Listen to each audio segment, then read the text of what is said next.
Welcome. Back. Chapter 5. As we go along with Chapter 5 in Animal Farm, we're going to keep track of adjectives. Adjectives, they describe nouns. So if you want to say the yellow color, color being the noun, yellow being the adjective that describes it. All right, let's go ahead and get our special guest started and read Chapter 5 from Animal Farm. I will not be getting every single adjective, but I'm going to try as best I can. 5. As winter drew on, Molly became more and more troublesome. She was late for work every morning and excused herself by saying that she had overslept, and she complained of mysterious pains, although her appetite was excellent. On me. On every kind of pretext, she would run away from work and go to the drinking pool, where she would stand foolishly gazing at her own reflection in the water. But there were also rumors of something more serious.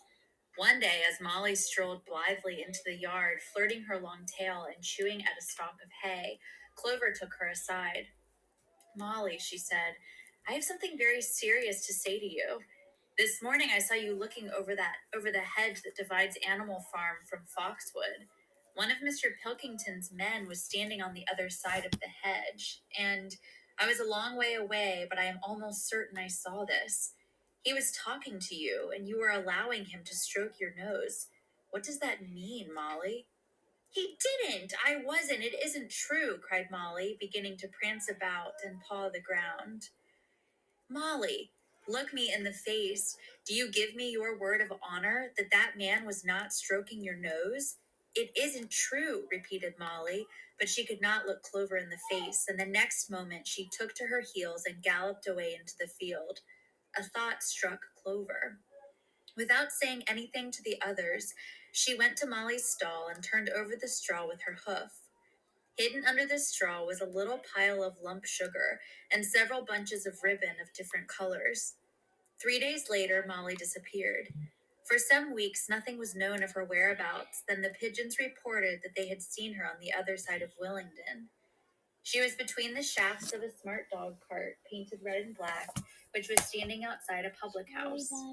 A fat, red-faced man in check breeches and gaiters, who looked like a publican, was stroking her nose and feeding her with sugar.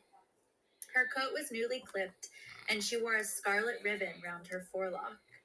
She appeared to be enjoying herself, so the pigeons said. None of the animals ever mentioned Molly again. In January, there came bitterly hard weather. The earth was like iron, and nothing could be done in the fields. Many meetings were held in the big barn, and the pigs occupied themselves with planning out the work of the coming season. It had come to be accepted that the pigs, who were manifestly cleverer than the other animals, should decide all questions of farm policy, though their decisions had to be ratified by a majority vote. This arrangement would have worked well enough if it had not been for the disputes between Snowball and Napoleon. These two disagreed at every point where disagreement was possible. If one of them suggested sowing a bigger acreage with barley, the other was certain to demand a bigger acreage of oats. And if one of them said that such and such a field was just right for cabbages, the other would declare that it was useless for anything except roots. Each had his own following, and there were some violent debates. At the meetings, Snowball often won over the majority by his brilliant speeches, but Napoleon was better at canvassing support for himself in between times. He was especially successful with the sheep. Of late, the sheep had taken to bleating 4 legs good, 2 legs bad, both in and out of season, and they often interrupted the meeting with this. It was noticed that they were especially liable to break into 4 legs good, 2 legs bad at crucial moments in Snowball's speeches. Snowball had made a close study of some back numbers of the Farmer and Stock Breeder, which he had found in the farmhouse, and was full of plans for innovations and improvements. He talked learnedly about field drains, silage, and basic slag, and had worked out a complicated scheme for all the animals to drop their dung directly in the fields at a different spot every day to save the labor of cartage. Napoleon produced no schemes of his own, but said quietly that snowballs would come to nothing and seemed to be biding his time. But of all their controversies, none was so bitter as the one that took place over the windmill. In the long pasture not far from the farm buildings, there was a small knoll which was the highest point on the farm. After surveying the ground, Snowball declared that this was just the place for a windmill, which could be made to operate a dynamo and supply the farm with electrical power. This would light the stalls and warm them in winter, and would also run a circular saw, a chaff cutter, a mango slicer, and an electric milking machine. The animals had never heard of anything of this kind before, for the farm was an old fashioned one and had only the most primitive machinery, and they listened in astonishment while Snowball conjured up pictures of fantastic machines which would do their work for them while they grazed at their ease in the fields or improved their minds with reading and conversation. Within a few weeks, Snowball's plans for the windmill were fully worked out. The mechanical details came mostly from 3 books which had belonged to Mr. Jones: 1,000 Useful Things to Do About the House, Every Man His Own Bricklayer, and Electricity for Beginners. Snowball used as his study a shed which had once been used for incubators and had a smooth wooden floor suitable for drawing on.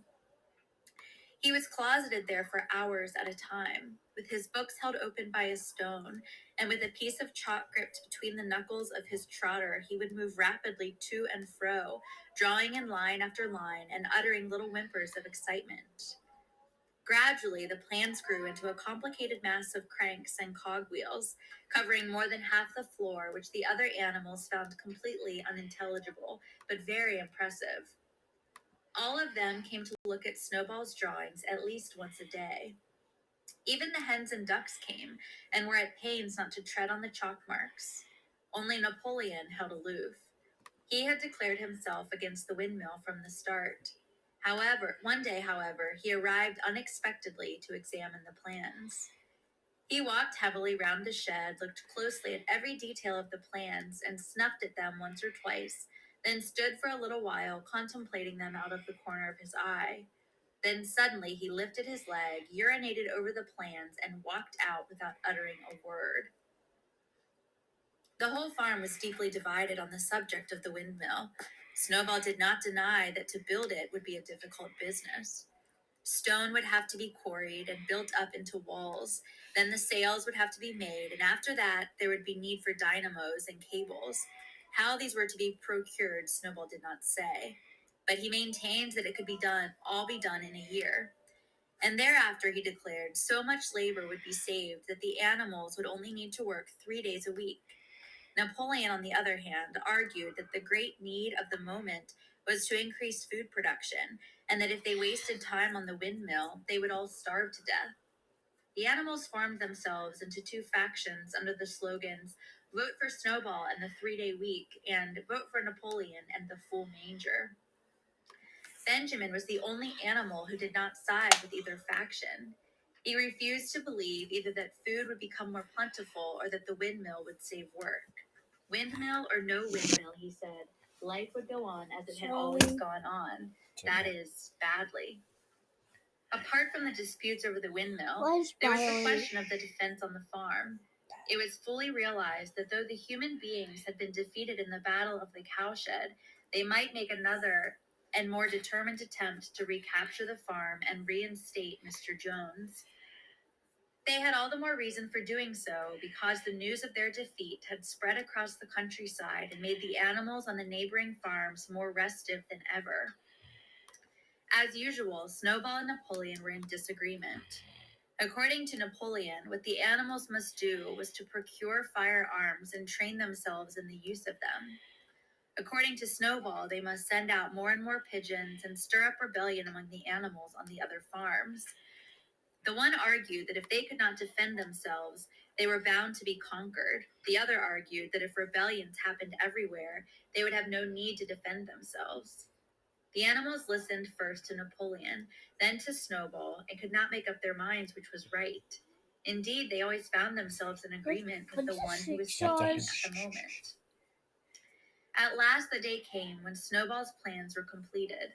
At the meeting on the following Sunday, the question of whether or not to begin work on the windmill was to be put to the vote.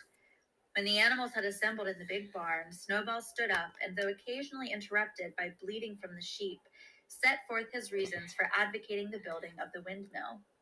Then Napoleon stood up to reply. He said very quietly that the windmill was nonsense and that he advised nobody to vote for it, and promptly sat down again. He had spoken for barely 30 seconds and seemed almost indifferent as to the effect he produced. At this, Snowball sprang to his feet and, shouting down the sheep, who had begun bleating again, broke into a passionate appeal in favor of the windmill. Until now, the animals had been about equally divided in their sympathies, but in a moment, Snowball's eloquence had carried them away. In glowing sentences, he painted a picture of Animal Farm as it might be when sordid labor was lifted from the animals' backs. His imagination had now run far beyond chaff cutters and turnip slicers. Electricity, he said, could operate threshing machines, plows, harrows, rollers and reapers, and binders, besides supplying every stall with its own electric light, hot and cold water, and an electric heater. By the time he had finished speaking, there was no doubt as to which way the vote would go.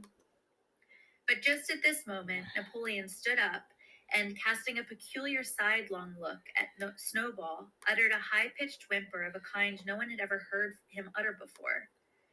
At this, there was a terrible bang sound outside, and 9 enormous dogs wearing brass-studded collars came bounding into the barn.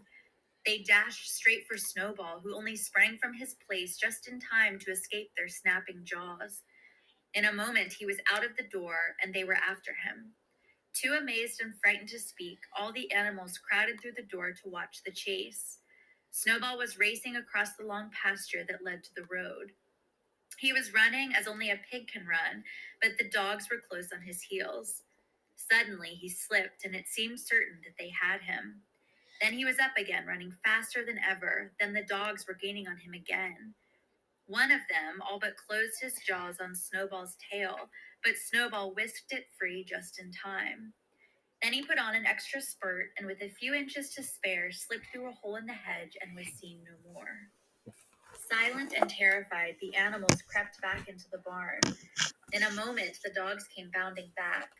At first, no one had been able to imagine where these creatures came from, but the problem was soon solved. They were the puppies whom Napoleon had taken away from their mothers and reared privately. Though not yet full grown, they were huge dogs and as fierce looking as wolves. They kept close to Napoleon. It was noticed that they wagged their tails to him in the same way as the other dogs had been used to do to Mr. Jones. Napoleon, with the dogs following him, now mounted onto the raised portion of the floor where Major had previously stood to deliver his speech. He announced that from now on the Sunday morning meetings would come to an end. They were unnecessary, he said, and wasted time. In future, all questions relating to the working of the farm would be settled by a special committee of pigs, presided over by himself. These would meet in private and afterwards communicate their decisions to the others. The animals would still assemble on Sunday mornings to salute the flag, sing Beasts of England, and receive their orders for the week, but there would be no more debates. In spite of the shock that Snowball's expulsion had given them, the animals were dismayed by this announcement.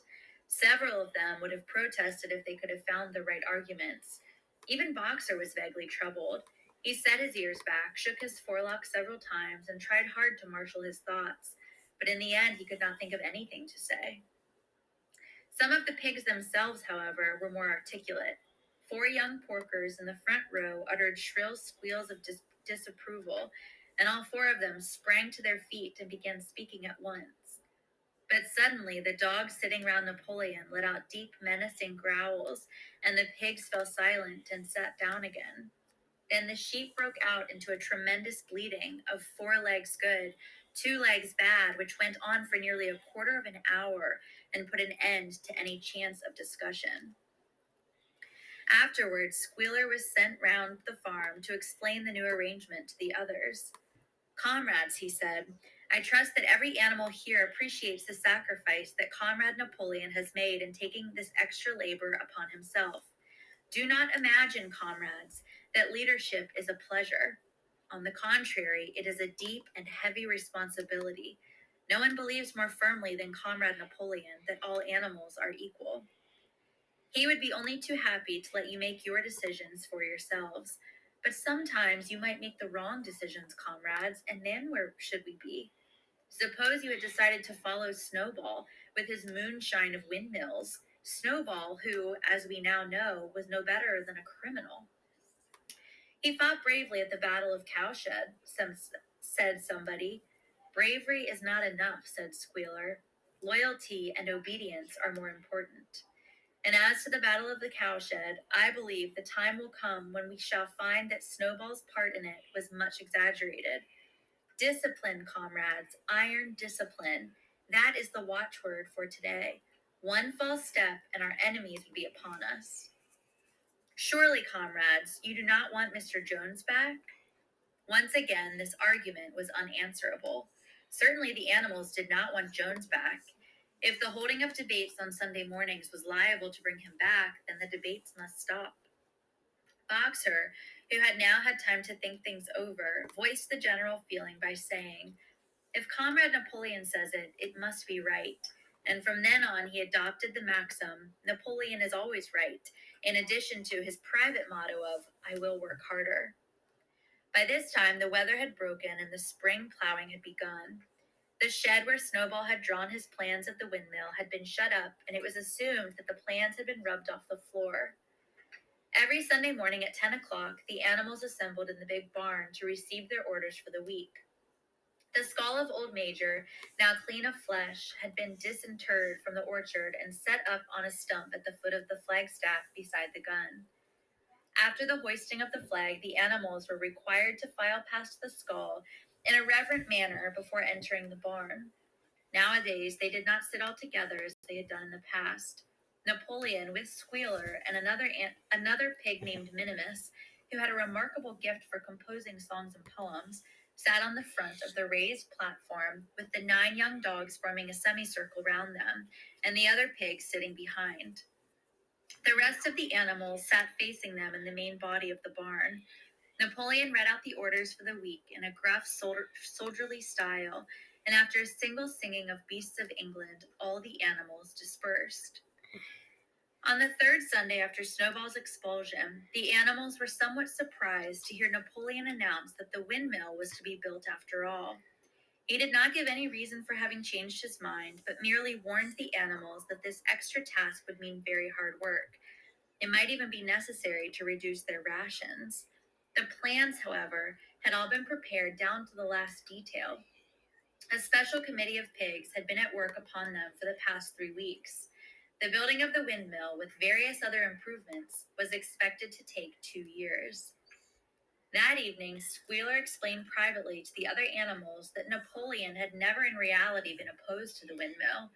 On the contrary, it was he who had advocated it in the beginning, and the plan which Snowball had drawn on the floor of the incubator shed had actually been stolen from among Napoleon's papers. The windmill was, in fact, Napoleon's own creation. Why, then, asked somebody, had he spoken so strongly against it? Here Squealer looked very sly. That, he said, was Comrade Napoleon's cunning.